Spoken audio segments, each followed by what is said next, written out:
Hi, I appreciate you coming in to talk about Jillian. Hi, of course. I want to start by saying how much we love having Jillian in the classroom. This week we've been learning about the different modes of transportation, and Jillian's always so enthusiastic to tell her peers how much she loves riding in the car. Jillian's also an incredible helper in the classroom and is always the first to help me pass out papers and other objects needed for our activities. That's great. She's very talkative and loves telling me about her day.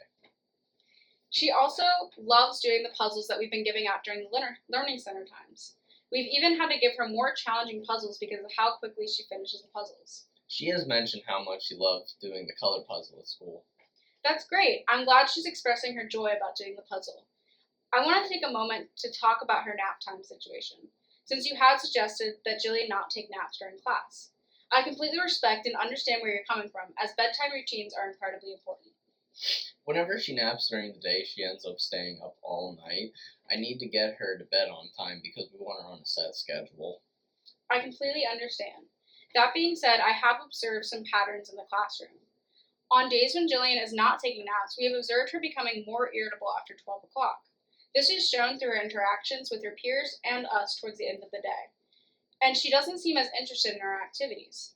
I've noticed that when she does take naps during the day, she seems to be more active in our afternoon activities and is able to regulate her emotions more easily after some rest. I understand what you're saying, but we are really struggling with a sleep schedule as is, and I'm afraid that if we let her nap during school, she won't be tired enough to go to bed at night. I understand. Would I be able to suggest a compromise that I believe would help her during the day and not affect her sleep schedule? Of course. I think providing quiet time without the pressure of taking a nap might help her. What do you mean? While the other students are napping, I would provide her with a quiet space to read a book or listen to some calming music. This way, she'll be able to have a relaxing time during the day to regulate her thoughts. We would do this for a couple of weeks to see how it will affect our afternoon activities. This works with me as long as it doesn't disrupt her sleep time at night. Of course, I just want to make sure I am providing the best learning environment for her to help her develop and grow. I appreciate that we can compromise, and hopefully we can see improvement in Jillian's emotions inside and outside the classroom. Thank you.